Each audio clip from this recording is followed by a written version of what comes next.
नमस्कार, जम्मू कश्मीर की खास बुलेटिन देख रहे हैं आप सब और मैं हूं आपके साथ पल्लवी जम्वाल। तो चलिए शुरुआत करते हैं आज के जम्मू कश्मीर की खास खबरों की और सबसे पहले रुख करेंगे कश्मीर की तरफ, क्योंकि कश्मीर की अगर बात करते हैं तो बैक टू विलेज प्रोग्राम को लेकर जो वादे किए गए थे सरकार द्वारा वो पूरे होते हुए नहीं नजर आया। अगर अभी भी बात करें तो कश्मीर घाटी के बहुत से ऐसे इलाके हैं जहां पर अभी तक विकास नहीं हुआ है और वहीं पर पंचायतों के प्रतिनिधियों की बात की जाए या डीडीसी के प्रतिनिधियों की बात की जाए या बीडीसी के प्रतिनिधियों की बात की जाए तो उन्होंने भी लोगों को नाउम्मीद किया है। और वहीं पर बैक टू विलेज प्रोग्राम की अगर बात कर रहे हैं तो बैक टू विलेज प्रोग्राम में कश्मीर घाटी के बहुत से इलाके हैं जहां पर अभी तक विकास नहीं हुआ और इस प्रोग्राम को जब शुरू किया गया था तो बड़े पैमाने पर किया गया था। और वहीं पर अगर हम बात करें लोगों की तो लोगों का साफ कहना है उपराज्यपाल से कि वो तवज्जो दे रहे हैं कि अगर बैक टू विलेज प्रोग्राम को शुरुआत किया गया था उसकी तो उसको लेकर कई ऐसे इलाके हैं कश्मीर घाटी में जहां पर अभी तक कोई विकास नहीं हुआ है और तवज्जो देने की मांग लोग अभी भी उपराज्यपाल से कर रहे हैं। तो आपको बता दें कि जब प्रोग्राम की शुरुआत की गई थी तो बड़े पैमाने पर प्रोग्राम की शुरुआत की गई थी। हमें देखने को मिल रहा था कि गांव के जितने भी इलाके हैं या जो वो इलाके जो कि दूर दराज के हैं और जहां पर विकास नहीं हुआ था उसको लेकर सरकार ने साफ कहा था कि उन इलाकों का विकास होगा। और उसी के बाद अगर पंचायतों के प्रतिनिधियों की बात की जाए, डीडीसी के प्रतिनिधियों की बात की जाए या बीडीसी के सदस्यों की बात की जाए तो जहां पर जब इलेक्शंस की गई थी डीडीसी के तो तब भी लोगों को एक उम्मीद बंधी थी कि अब इन लोगों जो ये इलाके हैं इनका विकास कहीं ना कहीं हो पाएगा। लेकिन साफ तौर पर जो पूरे के पूरे वादे हैं वो फिसड्डी साबित हो रहे हैं। यहाँ पर ज्यादा जानकारी क्या है तो ज्यादा जानकारी के लिए हमारे साथ हमारे संवाददाता रूफ यहाँ पर ज्वाइन कर चुके हैं, तो रूफ से जानते हैं। रूफ, पहले मैं जानना चाहूंगी कि अगर हम बैक टू विलेज प्रोग्राम की बात करें तो जब बैक टू विलेज प्रोग्राम की शुरुआत की गई थी तो कश्मीर घाटी के बहुत से ऐसे इलाके थे जो कि दूर दराज के इलाके हैं जहां पर विकास नहीं हुआ था। तो लोगों को एक उम्मीद बंधी थी कि अब इस प्रोग्राम के जरिए जो है विकास वहां पर संभव हो पाएगा। उसके बाद डीडीसी की जब इलेक्शन हुई तब भी उनको एक उम्मीद बंधी, लेकिन अब जो सारे के सारे जो वादे हैं वो कहीं ना कहीं पूरे होते हुए नहीं नजर आ रहे। तो इससे लोगों में किस तरीके की देखने को मिल रहा है कि लोगों का क्या कुछ कहना है? बिल्कुल पल्लवी, देखिए जब आर्टिकल को एब्रिगेट किया गया उसके बाद सरकार ने ये दावे किए थे कि जो 70 सालों में जम्मू कश्मीर में कोई विकास नहीं हुआ है और जब गवर्नर इंतजामिया यहाँ पे आया था तो उनका ये कहना था कि मरकजी सरकार अब यहाँ पे जम्मू कश्मीर में तामीर व तरक्की होगी और यहाँ पे विकास का जाल बिछा दिया जाएगा। और उसके हवाले से मुख्तलिफ जो प्रोग्राम से सरकार ने शुरू भी किए थे, चाहे back to village first second third की बात करें, फिर ब्लॉक दिवस की बात करें और अभी एक नया प्रोग्राम भी लाया गया है पब्लिक आउटरीच प्रोग्राम जहां पे फार फ्लंग एरियाज में एडमिनिस्ट्रेशन जा रही है। और ये प्रोग्राम इस वजह से बड़े डिफरेंट थे क्योंकि यहाँ पे जो सरकार थी, इंतजामिया थी, वो लोगों के पास जा रही थी मुख्तलिफ इलाकों में और लोगों के मसाइल सुने गए, ग्रीवेंसेस सुने गए हैं, मगर आउटकम इन प्रोग्राम्स का कुछ नहीं है। जैसे लोग कह रहे हैं कि खाली फोटो सेशन ही वहां पे हुआ है और कुछ काम जो है वो नहीं हुआ। लोगों ने तो बड़ी डिमांडें नहीं रखी थी, बुनियादी सहूलियात जो लोगों को चाहिए जैसे पानी, सड़क या बाकी मामला जो है उनको लेकर लोगों ने बात की थी। तो उस हवाले से भी जो सरकार के दावे हैं वो जमीनी सतह पे कहीं दिखाई नहीं दे रहे हैं कि जो विकास का नारा जो लगाया गया था वो विकास जो है जमीनी सतह पे कहीं दिख नहीं रहा है और लोग जो है वो नाराजगी का इजहार कर रहे हैं। जी, वहीं पर उसके बाद अगर हम डीडीसी इंतखाबात की बात करें, जो इलेक्टेड नुमाइंदे हैं सरकार के, चाहे पंच सरपंच की बात करें, बीडीसी मेंबरान की बात करें, डीडीसी मेंबरान की बात करें, ये भी कहीं ना कहीं उसमें शामिल थे। और इलेक्शन जो करवाए गए तब भी ये कहा गया था कि अब ग्रास रूट लेवल का जो यहाँ पे जो काम होगा वो इन मेंबरान के जरिए होगा। और सरकार ने इस वजह से ये इंतखाबात यहाँ पे कराए हैं कि आम लोगों के तक विकास पहुंचे है, ये मकसद था इसका, मगर विकास पहुंचा नहीं है। और जो डीडीसी मेंबरान है, पंच सरपंच है, अब वो कहीं ना कहीं लोगों के निशाने पे हैं, वो जवाबदेह है, वहां पे लोग उनसे बार बार पूछ रहे कि कहां है विकास, जो वादे आपने किए थे वो वादा कहां पूरा हुआ, विकास कहां है, डेवलपमेंट कहां है। और अगर हम पूरे जम्मू कश्मीर की बात करें तो जमीनी सतह पे कोई बड़ी डेवलपमेंट जो है वो देखने को नहीं मिल रही है। वहीं पर रूफ अगर बात करें पूरे भारत की तो डिजिटलाइजेशन की तरफ भारत को लेकर जा रहे हैं, लेकिन वहीं पर जम्मू कश्मीर की अगर तस्वीर देखी जाए तो यहाँ पर लोगों में अभी तक मूलभूत सुविधाएं नहीं है। लोग आज भी सड़कों को लेकर जो है प्रदर्शन करते हुए नजर आते हैं, पानी को लेकर प्रदर्शन करते हुए नजर आते हैं, बिजली को लेकर प्रदर्शन करते हुए नजर आते हैं। तो ये जो वादे बड़े बड़े किए जाते हैं सरकार द्वारा कि बिजली मुहैया करवाई जाएगी, हर घर पानी पहुंचेगा, सड़क जो है वो पक्की सड़क हर गांव में पहुंचेगी, तो इन वादों के चलते अगर हम बात कर रहे हैं सरकार को लेकर तो ये जो योजनाएं हैं ये कितने हद तक सफल हो पा रही हैं कश्मीर में? बिल्कुल पल्लवी, आपने कहा डिजिटलाइजेशन की बात करें तो दुनिया कहां पहुंची है और पूरे भारत में भी अब इसके जोर शोर से चर्चे हो रहे हैं। मगर जम्मू कश्मीर की अगर हम बात करें तो यहां पे लोग बुनियादी चीजों से ही अभी महरूम है। जैसे आप खुद बात कर रहे हैं, सड़क की खस्ता हाली, पीने के पानी के हवाले, अगर ने मरकज में जो मरकज मामलत की मुख्तलिफ स्कीमें यहां पे लाई गई है, जैसे जो जल जीवन मिशन के हवाले से बात करें तो हर नल के जरिए अब लोगों को जल मिलेगा। ये स्कीम जो है अगस्त 2022 में यह खत्म होगी, मगर अभी तक की बात करें तो उस तरह की प्रोग्रेस में देखने को नहीं मिल रही है। अगरचे 4500 करोड़ रुपया इसके लिए सरकार ने वागुजार किया है और जो एदाद-ओ-शुमार सरकार की तरफ से सामने आ रहे हैं 60 करोड़ रुपया ही अभी खर्च हुआ इस पे, जहां पे मुख्तलिफ पंचायत घरों में या डिस्पेंसरीज में उन्होंने वो काम किया है, पानी पहुंचाया है। लोगों की बात करें, पॉपुलेशन की बात करें, अभी ऐसा कुछ देखने को नहीं मिल रहा है। सड़कों के लिए भी डिफरेंट स्कीमें लाई गई थी, मगर यहां की इंतजामिया जो बार बार दावे कर रही है वो कहीं सही नहीं है, क्योंकि पैसा अगर वागुजार हो रहा है मगर जमीनी सतह पे काम नहीं हो रहा है। अकाउंटेबिलिटी कहीं नहीं है, आपको पूछने वाला कहीं नहीं है। पल्लवी, मैं आपको बताऊं, यहाँ पे आए रोज अब लोग एहतिजाज करते हैं, आप देखते होंगे, आप भी लोगों तक बात पहुंचा रहे होंगे कि सड़क, पानी, बिजली को लेकर ही अब पिछले 2 सालों की बात करें तो लोगों ने ज्यादा एहतिजाज यहाँ पे किया है।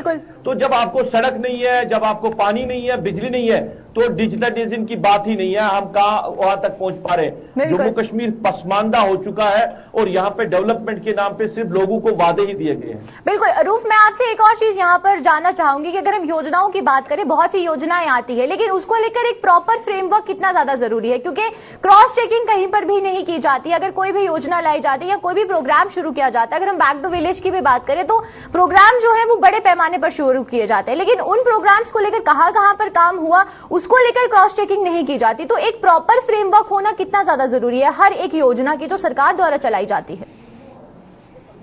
देखिए पल्लवी, आपको याद होगा जब इस तरह के प्रोग्राम शुरू किए गए थे, जो आप योजनाओं की बात करें तो सरकार ने यह कहा था कि इसको पब्लिक डोमेन में रखा जाएगा, जब कहीं पे भी काम होगा तो उसको रिवाइज करें। क्योंकि अगर हम बैक टू विलेज प्रोग्राम की बात करें, सिर्फ डिस्ट्रिक्ट डेवलपमेंट कमिश्नर ही नहीं बल्कि कमिश्नर सतह के जो अफसरान हैं वो उन इलाकों में गए हैं जहां पे उन्होंने लोगों के मामला सुने। फिर पब्लिक डोमेन में क्या कुछ रखा गया है, लोगों को जो डिटेल रिपोर्ट जो है वो लोगों के सामने क्या रखी गई है कि कौन सा काम हुआ है। मुख्तलिफ इलाकों के लोग जब आज भी बात करते हैं वो कह रहे हैं कि पानी नहीं है जनाब, बिजली नहीं है, पोल नहीं है, वहां पे तारे नहीं है। तो ये चीजें अभी भी है और सरकार जहां पे पहुंच चुकी है ना, सरकार जो दावे कर रही है वो दावे अमलाने के लिए और जमीनी सतह पे लाने के लिए मैन एंड मशीनरी का होना जरूरी है। और यहां पे एक चीज कहा कि यहां पे एक तो अकाउंटेबिलिटी नहीं है और दूसरा तालमेल की बड़ी कमी दिख रही है। हमने ऐसा भी देखा कि जो मरकजी मामलत की स्कीमें होती है, योजनाएं होती है, वो पैसा यहां पे जो लैप्स होता है फिर सरकार उनको वापस भी लेती है, मगर यहां पे उस तरह का काम नहीं हो रहा है। तो करना बहुत कुछ है, सरकार को दावे तो जरूर कर रहे हैं मगर लोगों के मसाइल जो है वो काफी ज्यादा है और दिन ब दिन बढ़ रहे हैं। जी चलिए, बहुत बहुत शुक्रिया रूफ आपका हमारे साथ जुड़ने के लिए और तमाम जानकारी साझा करने के लिए। तो ये थे हमारे साथ हमारे संवाददाता रूफ जो कि कश्मीर से जुड़े थे और जिस तरीके से रूफ ने बताया कि अगर हम बात करें सरकार द्वारा बड़ी योजनाएं चलाई जाती हैं और बड़े पैमाने पर उस योजना को आगे पूरे तरीके से चलाया भी जाता है, लेकिन उसको लेकर क्या कुछ आगे लोगों तक वो योजनाएं क्यों नहीं पहुंच पाती है, इस पर नजर डालना बहुत ज्यादा जरूरी है। और बैक टू विलेज प्रोग्राम की अगर बात की जाए तो बैक टू विलेज प्रोग्राम को लेकर भी लोगों में अब निराशा जो है वो देखने को मिल रही है। तो चलिए अब रुख करते हैं राजौरी की तरफ। राजौरी की अगर बात करें तो वहां पर प्रशासन के फैसले को लेकर लोग थोड़े से जो है वो परेशान होते हुए नजर आते हैं। अगर बात करें हम लोग राजौरी प्रशासन की तो राजौरी प्रशासन ने अजीबोगरीब फरमान लाया था जिसमें लोग सख्ते में आ गए। आपको बता दें कि फरमान क्या है कि प्रशासन ने शाम 6 बजे से लेकर 8:30 बजे तक सारा यातायात पर रोक लगा दी है। अब ये रोक लगाने का क्या कुछ वजह है और आखिरकार क्यों यातायात पर रोक लगाई गई है, क्योंकि अगर हम लोगों की बात करते हैं तो रोक लगने की वजह से जो मरीज है वो अस्पताल उनके लिए पहुंचना बहुत ज्यादा मुश्किल हो गया है, उनको काफी दिक्कतों का सामना करना पड़ता है। और वहीं पर आदेश से लोगों में जरूरी कामकाज पर भी जो असर है वो पड़ रहा है, क्योंकि अगर हम रोक की बात करें तो 6 बजे से लेकर शाम के 6 बजे से लेकर 8:30 बजे तक जितना भी यातायात है राजौरी का उसको पूरी तरीके से बंद कर दिया जाएगा। अब ये फैसला आखिरकार प्रशासन ने क्यों लिया है? क्योंकि लोगों की अगर बात करें, बहुत ऐसे लोग हैं जो अपने रोज जो काम धंधा है उस पर जाते हैं। वहीं पर बात करें, अगर हम अस्पतालों में जाने के लिए काफी लोगों को दिक्कतें होंगी, और जो मरीज है उनका भी साफ कहना है कि अगर उनको अस्पताल जाना पड़ा, अगर प्रशासन ने यातायात पर रोक लगा दी है तो इससे काफी ज्यादा दिक्कतें आम जनता को होना बहुत स्वाभाविक है। और वही चीजें देखने को मिल भी रही है, लोग सख्ते में आते हुए नजर आ रहे हैं, और लोगों का सिर्फ एकमात्र सवाल है कि आखिरकार ये रोक लगाई क्यों गई है, और क्या कुछ ऐसा फैसला अगर प्रशासन ने लिया है तो इस फैसले के पीछे की जो वजह है वो क्या है, जो कारण है वो क्या कुछ है, उससे भी आपको रूबरू करवाएंगे। और देखिए, अगर हम बात करें, एक लाइफलाइन जो है वो यातायात को कहा जाता है, तो उसी बीच अगर राजौरी में शाम 6 बजे से लेकर 8:30 बजे तक यातायात को पूरे तरीके से ठप रखा जाएगा, तो यातायात ठप होने की वजह से जो गाड़ियां हैं या जो पब्लिक ट्रांसपोर्ट है वो नहीं चल पाएंगे। तो उस बीच अगर किसी को कोई इमरजेंसी आ जाती है तो लोग किस तरीके से जा पाएंगे? तो ये एक बहुत बड़ा सवाल जो है अभी भी प्रशासन पर है, और इसका अल्टरनेट क्या कुछ सोचा जाएगा इसको लेकर। अगर यातायात नहीं चलते तो क्या पब्लिक ट्रांसपोर्ट अगर बंद किए जा रहे हैं तो प्राइवेट ट्रांसपोर्ट को चलने की इजाजत दी जाएगी या नहीं, ये जानना बहुत ज्यादा जरूरी है। तो ज्यादा जानकारी के लिए हमारे साथ हमारे संवाददाता जमशीद राजौरी से यहाँ पर जुड़ चुके हैं हमारे साथ। तो चलिए यार जमशीद से जानते हैं। जमशीद, पहले मैं आपसे ये जानना चाहूंगी कि ये जो फैसला प्रशासन द्वारा लिया गया है कि शाम 6 बजे से लेकर 8:30 बजे तक जो यातायात है उसको बंद रखा जाएगा, आखिरकार ये फैसला क्यों लिया गया, और इतना बड़ा फैसला लेने के बाद लोगों की क्या कुछ प्रतिक्रियाएं सामने आ रही हैं?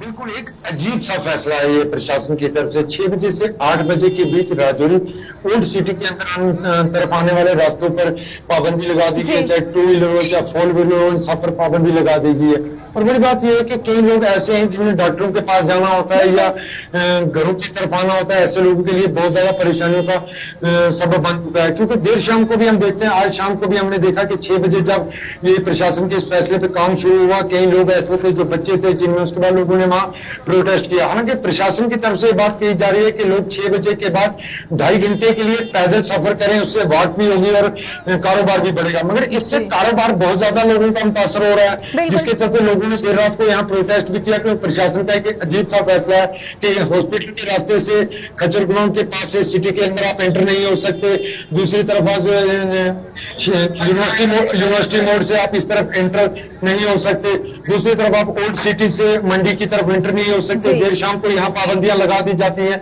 वहां पुलिस खड़ी कर देती है और बैरिकेड लगा दिए जाते हैं, किसी को अंदर आने की इजाजत नहीं दी जाती, जिससे लोगों में काफी परेशानी देखने को मिली। हालांकि अजीब सा एक फैसला जो देखने को मिला, क्योंकि इस फैसले का क्या मकसद था। हालांकि प्रशासन की तरफ से जो दावे किए जा रहे हैं उसमें यह कहा जा रहा है कि लोग इतने 2 घंटे में वॉक करेंगे। वॉक के लिए ये रास्ता कभी हो ही नहीं सकता, क्योंकि फुटपाथ यहाँ है नहीं कि वॉक की जाएगी। दूसरी तरफ काफी लोगों के व्यापार को फर्क पड़ रहा है। जी परवीन। बिल्कुल जमशीद, एक और चीज जो मैं आपसे जानना चाहूंगी, अगर बात करें ये जो 6 बजे से लेकर 8:30 बजे तक का समय है, तो क्या अगर किसी को कोई इमरजेंसी आती है तो उसको लेकर कोई अल्टरनेट रखा गया हो, कोई दूसरा रास्ता, जिससे कि वो मरीज हो, चाहे वो कोई भी ऐसा इंसान हो जो अपने कामकाज से घर की तरफ जा रहा हो, तो वो किस तरीके से अपने घर पहुंच पाएगा, या जो मरीज है वो अस्पताल किस तरीके से पहुंच पाएगा? क्या उसको लेकर कोई इस तरीके की जानकारी या इस तरीके का कोई भी जो आदेश है वो सरकार द्वारा आया हो? बिल्कुल, कल प्रशासन से इस हवाले से बात हुई थी, मगर प्रशासन की तरफ से दावा किया जा रहा है जिनको इमरजेंसी होगी उनको जाने दिया जाएगा। मगर कल हमने ऐसे कई केस देखे जिनको इमरजेंसी थी उनको जाने की इजाजत नहीं देगी, सिर्फ फायर सर्विस और एम्बुलेंस को जाने की इजाजत है। कई बच्चे थे ऐसे बीमार थे, कई बुजुर्ग ऐसे बीमार थे, कई इनमें से घर जाना चाहते थे, कई डॉक्टर के पास जाना चाहते थे, जिनको रास्ते में रोका गया था, जिसके चलते लोगों ने कल प्रोटेस्ट भी किया। हालांकि एक अजीब सा फैसला नजर आ रहा है कि ओल्ड सिटी की तरफ शाम 6 बजे के बाद चाहे 2 व्हीलर हो या 4 व्हीलर हो, उसको आने की इजाजत नहीं दी जाएगी। इस अजीब से फैसले से लोगों में भी काफी परेशानी है, क्योंकि लोगों को समझ ही नहीं पा रही है कि किस तरह का फैसला है जो प्रशासन की तरफ से लिया गया है, जिसके कारण लोगों को इतनी परेशानी का सामना करना पड़ रहा है। हालांकि कुछ व्यापारियों से हमारी बात हुई, उनका यह कहना था कि कोविड-19 के चलते पहले ही उनका व्यापार बुरी तरह मुतासर हुआ, और अब प्रशासन की तरफ से ये नया जो ऑर्डरनामा जारी किया गया, इससे इनका और व्यापार इसको नुकसान हो रहा है। और प्रशासन के इस फैसले पे अगर बात करें पल्लवी, तो अजीब से इस फैसले से लोगों में काफी परेशानी देर शाम को हमने देखी, क्योंकि अंदर जो लोग, कई लोग हमने ऐसे भी देखे पल्लवी, जो जम्मू से राजौरी की तरफ अपने घर आ रहे थे, उनको ये कहा जा रहा था कि गाड़ी आप अपनी यहाँ छोड़ के पैदल घर चले जाओ। ये कैसे अजीब से फैसले हैं जिससे लोगों में काफी परेशानी थी, और देर रात को लोगों ने इसके चलते इसके खिलाफ प्रोटेस्ट भी किया। जी पल्लवी। जी चलिए, बहुत बहुत शुक्रिया जमशेद आपका हमारे साथ जुड़ने के लिए और तमाम जानकारी साझा करने के लिए। तो ये थे हमारे साथ हमारे संवाददाता जमशीद, जो कि राजौरी से जुड़े थे। और वहीं पर राजौरी प्रशासन द्वारा ये जो फैसला लिया गया है, इससे लोगों में काफी रोष देखने को मिल रहा है, और जो रोष है वो स्वाभाविक भी है। अगर 6 बजे से लेकर शाम के 8:30 बजे तक अगर यातायात को रोक लगा दी जाती है, तो उस बीच लोगों को काफी दिक्कतें आएंगी। और जिस तरीके से जमशीद ने भी बताया कि जो लोग जम्मू से राजौरी की तरफ आए थे, उनको भी काफी दिक्कतें जो थी वो देखनी पड़ी। तो चलिए अब रुक करते हैं सांबा की तरफ। और सांबा की अगर बात करी जाए तो वहां पर डीसी द्वारा जो फैसला लिया गया था, और अगर आधा अधिकारियों की बात की जाए तो अधिकारियों को फटकार लगाई गई थी, उसका असर देखने को मिल रहा है। क्योंकि अगर ब्लॉक दिवस की बात करें तो ब्लॉक दिवस पर अधिकारियों को फटकार लगाने के बाद आज कई इलाकों के शिष्टमंडल जो है वो डीसी से मुलाकात करेंगे और अधिकारियों की शिकायत करेंगे। आपको बता दें कि डीसी ने जल शक्ति और बिजली विभाग के अधिकारियों को फटकार लगाई थी, और जिसके बाद अब उसका असर भी देखने को मिल रहा है। जिले भर में बिजली और पीने की पानी की किल्लत से जो लोग जूझ रहे थे, वो अब डीसी की तरफ आरुख कर रहे हैं और डीसी से शिकायत कर रहे हैं अधिकारियों को लेकर। और वहीं पर सांबा के डीसी द्वारा ब्लॉक दिवस पर यह देखने को मिला था कि जो आला अधिकारी थे उनको फटकार लगाई गई थी। ज्यादा जानकारी क्या है, तो चलिए आइए पहले देखते हैं कि डीसी अनुराधा गुप्ता का क्या कुछ कहना है।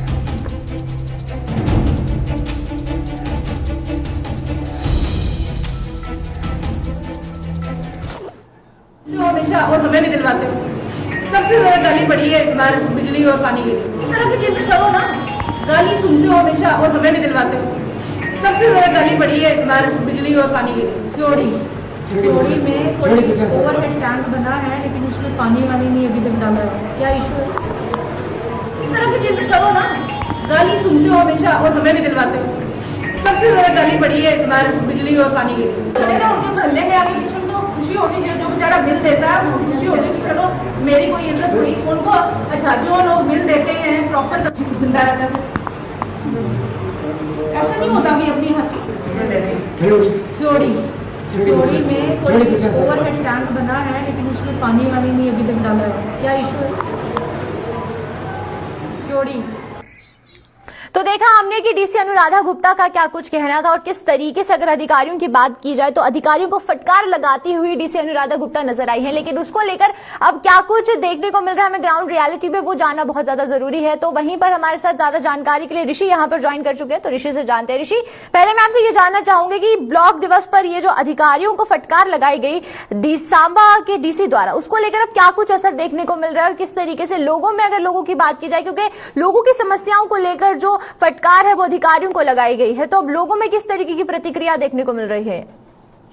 देखिए पल्ले भी आपको बता दें कि जिस तरह से ब्लॉक दिवस को एक बार फिर से शुरू किया गया है, जो एलजी प्रशासन के दिशा निर्देश थे, इससे पहले लगातार दूर दराज इलाकों में जो है वो जिला उपायुक्त जो पहुंच रहे थे, लोगों की समस्याओं को सुन रहे थे। लेकिन ब्लॉक दिवस की अगर बात करें तो कल दोबारा से इसकी शुरुआत हुई है, जिसके चलते लगातार लोगों की समस्याओं को सुनने का प्रयास जो है वो जिला प्रशासन सांबा के आला अधिकारी द्वारा किया गया है। जिसमें अगर डीसी सांबा अनुराधा गुप्ता जी का जिक्र करें तो वो भी लगातार इस ब्लॉक दिवस में शिरकत करती हुई नजर आई और लोगों की समस्याओं को सुन रही थी। लेकिन अचानक उनका गुस्सा वहां पर फूट पड़ा, और गुस्से में उन्होंने जो जल शक्ति विभाग के अधिकारी थे और जो जिसके बिजली विभाग के अधिकारी थे, उनको वहां पर मौके पर फटकार लगाई, लोगों के सामने फटकार लगाई कि लगातार आप गालियां सुन रहे हैं, और गालियां इसलिए आपको पड़ रही है कि आप लोग सर्विस नहीं दे पा रहे हैं, वक्त पर पानी की सप्लाई नहीं दे पा रहे हैं, और बिजली की जो लगातार आपूर्ति लगातार प्रभावित हो रही है, उसको चलते लोगों का यह कहना था कि हम बिल भी देते हैं लेकिन उसके बाद भी बिजली हमें नहीं मिल पा रही। इसको लेकर जो एक्शन थे, चाहे वो पीएचई के थे या फिर पीडीडी के थे, उनको लगातार फटकार लगाई गई। उन्होंने कहा कि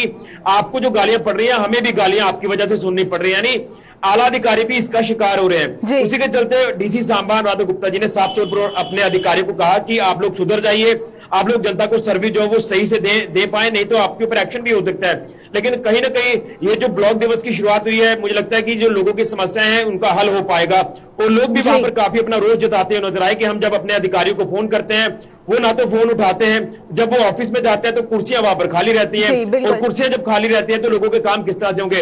और इसी वजह से जो शिकायतें लगातार पेश आ रही है, जिसके चलते आपको याद होगा कि 2 दिन पहले जो वाकया पेश आया कि जितने भी जम्मू कश्मीर प्रशासन के अधिकारी हैं वो लगातार कई अलग अलग दफ्तरों में गैर हाजिर पाए जाते हैं, उनको शो कॉज नोटिस जारी किया गया। तो यही एक कारण है कि लोगों की समस्या इसलिए हल नहीं हो पा रही है।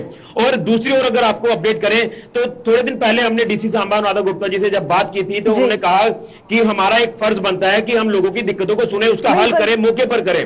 और उन्होंने ये भी कहा कि जो जनता दरबार लगाए जाते हैं उन जनता दरबार का कोई फायदा नहीं है जब हम लोगों को सर्विस नहीं दे पा रहे हैं, लोगों को हम अच्छे से उनको सहूलियात जो वो नहीं दे पा रहे हैं, तो जनता दरबार का कोई फायदा नहीं है। उसी को लेकर तमाम जितने भी हमारे अधिकारी हैं उनको अब लगातार आप ये कह सकते हैं कि वहां पर हाजिर करवाकर उनकी ये भी दिक्कतें पूछी जा रही है, भाई आपको क्या दिक्कत है, आप लोगों को काम क्यों नहीं कर रहे हैं। तो इस तरह से जो सिस्टम बनाया गया है इसे पटरी पर लाने का प्रयास जो प्रशासन कर रहा है। और मुझे लगता है कि अगर जिस तरह से डीसी सांबा इतना सीरियस है अपने अलग अलग दिक्कतों को लेकर के लोगों की समस्याएं ये हल हो पाए, तो फिर आला अधिकारियों का भी फर्ज बनता है कि हम डीसी के साथ पूरा कोऑपरेट करें, लोगों की समस्याओं को सुलझाएं, ताकि जो दिक्कतें परेशानी लोगों को पेश आ रही है, आए दिन बिजली पानी का सबसे बड़ा बर्निंग इशू बना हुआ है, तो अगर बिजली पानी के ये सारे मसले हल हो जाते हैं तो लोगों को निजात भी मिलेगी। गर्मी का मौसम है, लोग बेहाल हो चुके हैं, पानी 5-5 4-4 दिन नहीं आता, बिजली लगातार जो वो अनशेड्यूल पावर कट किए जाते हैं, किसानों को खेती बाड़ी में कितनी ज्यादा मुश्किलें पेश आ रही हैं, वो अपने पंप सेट मोटरें नहीं चला पाते और फसल कहां से हो पाएगी। इसी को लेकर लगातार इस बार सबसे ज्यादा जो दिक्कतें थी वो बिजली पानी को लेकर थी, उसी को लेकर अधिकारियों को फटकार लगाई है डीसी सांबा ने। और उम्मीद है कि जो अधिकारी है वो इस बात को थोड़ा सा संज्ञान में लेंगे और लोगों के मसले मसाइल को हल करेंगे, चाहे वो जो आश्वासन दिए जाते हैं वो आश्वासन जल्द से जल्द पूरे करें। लोगों को भी ये चाहिए कि हमारे काम हो जाए तो हमें कोई दिक्कत नहीं है, लेकिन हमारे काम नहीं होंगे तो हम किस तरह से कहेंगे प्रशासनिक अधिकारी हमारे लिए हमारे काम करने के लिए बैठे हुए हैं। बिल्कुल, वहीं पर अगर बात करें ऋषि, तो जिस तरीके का प्रोग्राम हमें देखने को मिला कि जहां पर अधिकारियों की फटकार जो अधिकारियों को है वो लगाई गई, तो क्या इस तरीके के प्रोग्राम्स और भी सांबा डिस्ट्रिक्ट में हमें देखने को मिल सकते हैं आने वाले दिनों में? देखिए बिल्कुल, मैं आपको वो बता रहा हूं कि ब्लॉक दिवस की कल से शुरुआत हुई है। बताया जा रहा है कि बुधवार और शनिवार के जो दिन निर्धारित किए गए हैं, अलग अलग जिला में जितने भी ब्लॉक्स हैं वहां पर जाकर उनके लोगों की समस्याओं को सुनना। लेकिन जिस तरह से कुछ महीने पहले इसकी शुरुआत हुई थी, बीच में ये कोविड के चलते बंद कर दिए गए थे, लेकिन अब इसमें जो बताया जा रहा है कि कुछ संख्या जो वो अधिकारियों की और उसी के साथ लोगों की होगी, 25 के आसपास का जो प्रोटोकॉल है वो सेट किया गया है। लेकिन इसके पहले ही शुरुआत जो वो मैडम ने कर दी थी, अलग अलग दूर दराज इलाकों में जाकर लोगों की समस्या को सुना गया। कई ऐसे इलाके थे जहां पर कोई भी कभी डीसी पहुंचे नहीं थे, वहां पर भी ये मैडम वहां पर पहुंच रहे हैं अपने अधिकारियों को लेकर। यही एक मोटिव लेकर चल रहे हैं कि लोगों को हर एक सर्विस जो वो प्रोवाइड करवानी है। आपने देखा कि कल ही एक दिक्कत पेश आ रही है कि प्रधानमंत्री ग्रामीण आवास योजना का फायदा बीपीएल परिवारों को नहीं मिल पा रहा। तो ये तमाम ऐसी दिक्कतें हैं जो ग्राउंड पर उतारी तो जाती है, लेकिन सही से उसका फायदा लोगों तक नहीं पहुंच पा रहा। और प्रधानमंत्री जी ने भी अगर इन योजनाओं की शुरुआत की है बीपीएल परिवारों के लिए, तो मुझे लगता है कि अगर इस तरह से इनिशिएटिव यहाँ जिला प्रशासन सांबा की जो आला अधिकारी मैडम डीसी हैं वो अगर इस इनिशिएटिव ले रहे हैं तो बाकी अधिकारियों को कोई दिक्कत नहीं होनी चाहिए। उनको भी ये होना चाहिए, एहसास होना चाहिए कि वो वहां पर अपने काम करने की जो तनख्वाह लेते हैं वो काम कर कर दिखाएं, ग्राउंड पर उतर कर दिखाएं। नहीं तो आपको मैक्सिमम दफ्तरों में कुर्सियां खाली मिलेंगी, वक्त कोई होता नहीं है इनके दफ्तरों में आने का। तो ये मैं सारे अफसरों को नहीं कह रहा, ये तमाम वो लोग हैं जो अपनी ड्यूटी को समझ नहीं पा रहे हैं कि अगर सरकार आपको तनख्वाह दे रही है तो आप लोग उसके ऊपर खरा उतरिए, लोगों के जो वो उनकी मुश्किलातों को हल करिए। यही इसको लेकर गुस्सा जो वो डीसी मैडम का फूटा और उन्होंने कहा कि अपने कामों को लेकर सीरियस हो जाइए, लोगों की दिक्कतों को सुनिए, उसका हल करिए। जी चलिए, बहुत बहुत शुक्रिया ऋषि आपका हमारे साथ जुड़ने के लिए और तमाम जानकारी साझा करने के लिए। तो ये थे हमारे साथ हमारे संवाददाता ऋषि जो कि सांबा से जुड़े थे। और ऋषि ने जिस तरीके से बताया कि अगर हम बात करें ब्लॉक दिवस की, तो ब्लॉक दिवस का जो कार्यक्रम है उसकी शुरुआत हो चुकी है और उसी की शुरुआत के चलते हमें देखने को मिला है कि अगर हम डीसी की बात करें सांबा की, तो उन्होंने बहुत से अधिकारी हैं जिनको फटकार लगाते हुए नजर आई और हमने आपको विजुअल्स भी दिखाई कि किस तरीके से जो अधिकारी हैं उनको फटकार लगाई गई है। तो चलिए अब रुक करते हैं अगली खबर की ओर। प्याज को लेकर मंडी से लोगों के लिए राहत की खबर है। जम्मू की सबसे बड़ी सब्जी मंडी नरवाल के थोक व्यापारियों के मुताबिक इस वर्ष समय पर बारिश होने के चलते देश भर में प्याज की फसल बहुत अच्छी हुई है, जिससे प्याज के दामों में बढ़ोतरी होने की कोई संभावना नहीं है। व्यापारियों ने प्याज के दाम कम होने की संभावना जताई है। व्यापारियों के मुताबिक इस समय मंडी में प्याज और आलू सबसे सस्ते हैं। हर जगह फसल निकल रही है, गुजरात से निकल रही है, अभी और महीने के अंदर गुजरात से निकलेगी, अलवर से निकलेगी, मध्य प्रदेश एमपी चल रहा है, महाराष्ट्र में ज़्यादा, साउथ में बेंगलोर में भी फसल निकल रही है। कोई भी संभावना नहीं है प्याज ऊंचा होने की। प्याज यहाँ पर हमारे बिक रहा है 22-23 रुपया, लेकिन और संभावना है तो 4-8 और नीचे आने की संभावना है, लेकिन इससे कम नीचे होने की संभावना नहीं है, क्योंकि पीछे भाव जो है 15-16 रुपया भाव नासिक में है, महाराष्ट्र में है। इस साल फसलें क्यों अच्छी हुई है कि बारिश बड़े हिसाब से बढ़ी है, कहीं ज़्यादा नहीं पड़ी है। साउथ का डर था कि अगर साउथ में बेंगलोर की तरफ अगर बारिश ज़्यादा पड़ जाती तो उससे प्याज की शॉर्टेज हो सकती थी, लेकिन वहाँ पर भी बारिश बहुत हिसाब से आई है, इसलिए किसान बहुत खुश है कि फसल काफ़ी हुई है। हर स्टेट में फसल हुई है, कोई संभावना नहीं है ऊपर होने की अभी तक। प्याज की बुरी हालत है, बहुत मंदा है, स्टॉक में बहुत बैलेंस पड़ा हुआ है। माल प्याज का जो आज चल रहा है 24-25 रुपये, प्याज 20 रुपये की रेंज में आ जाएगा होलसेल में। बाकी रिटेल पे वो तो क्या बेचते हैं क्या नहीं बेचते हैं उनका पता होगा। वैसे आलू बुरी हालत, सबसे सस्ता मंडी में तो देखा जाए सबसे सस्ता आलू, सबसे सस्ता प्याज। आलू 10-12 रुपये किलो, प्याज अपने 20-22 रुपये किलो, 23 रुपये किलो। बढ़िया प्याज। सब्जी की तो बुरी हालत है, आप सब्जी का देख रहे हो, कोई एक दो चार सब्जियां मटर वगैरह कोई दो आइटम महंगी होगी, बाकी तो घिया वगैरह बुरी हालत है सब्जी की। मार्केट में जो कोरोना ने तो बेड़ा गर्क कर दिया, मार्केट में कोरोना ने तो डुबा के रख दी मार्केट से। जम्मू शहर में जम्मू नगर निगम द्वारा शुरू किए गए एनिमल बर्थ कंट्रोल प्रोग्राम के बावजूद भी आवारा कुत्तों की संख्या में लगातार बढ़ोतरी हो रही है। आवारा कुत्तों की संख्या में बढ़ोतरी के साथ साथ कुत्तों के काटने के मामलों में भी बढ़ोतरी होती हुई नजर आ रही है। जम्मू के जीएमसी अस्पताल के डॉक्टर राजीव गुप्ता ने लोगों को कुत्तों के काटने पर कुछ जरूरी सलाह देने के अलावा जीएमसी से भी एनिमल बर्थ कंट्रोल प्रोग्राम को शहर में बड़े पैमाने पर शुरू करने की अपील की है। थोड़ा सा जो है ये डॉग बाइट के केसेस, वैसे तो एनिमल बाइट जर्नल हमारे पास आते हैं, लेकिन उसमें से 90-95% जो होते हैं डॉग बाइट के होते हैं। तो क्योंकि ये एक सिटी में जो डॉग का मिनेंस है वो बड़ा फैला हुआ है, किसी गली मोहल्ले में जाएं आप तो देखेंगे कि सड़कों पर आवारा कुत्ते घूम रहे हैं। तो मैं जम्मू म्यूनसिपैलिटी से भी इस कंसर्न में रिक्वेस्ट करूंगा कि वो इन जो स्ट्रे डॉग्स हैं उनके लिए ABC एनिमल बर्थ कंट्रोल का जो प्रोग्राम है उसको अच्छी तरह से लागू करें, ताकि ये जो डॉग्स की जो उनकी प्रजनन है या रिप्रोडक्शन है उसको हम कम कर सकें। तो रिगार्डिंग की डॉग बाइट या एनिमल बाइट का कोई भी केस हुआ है तो सबसे पहले मैं जो ये प्रोग्राम देख रहे हैं उनको ये मैसेज देना चाहूँगा कि सबसे पहले सबसे ज़रूरी है कि वो जहाँ पे भी डॉग बाइट या एनिमल बाइट ज़ख्म हुआ है उसको एक बहते हुए पानी से नलके के नीचे कोई लगभग 10 या 15 मिनट तक खुले पानी में उस जख्म को अच्छी तरह धोए। उसको हम कहते हैं initial toilet of the wound. वो बड़ा इंपॉर्टेंट होता है। उससे ये होता है इमीडिएटली करने से कि जो एनिमल या डॉग के सलाइवा जो ह्यूमन टिश्यू के साथ कांटेक्ट में आया है तो उसका जो वायरस है, जो रेबीज वायरस है, लिसा वायरस होता है, उसका जो मेजर पोर्शन है वो इस पानी के फ्लो से निकल जाएगा और वुंड जो है क्लीन हो जाएगा टू ए ग्रेटर एक्सटेंट। तो उसमें ये होगा कि जो वैक्सीन है और जो वो चीज़ें हैं वो ज़्यादा इफेक्टिव रहेंगी जैसे जैसे हम पेशेंट हमारे पास आएगा तो उस कंसर्न में। तो चलिए अब तक की जम्मू कश्मीर की खास खबरों में फिलहाल इतना ही। मुझे दीजिए इजाजत। नमस्कार।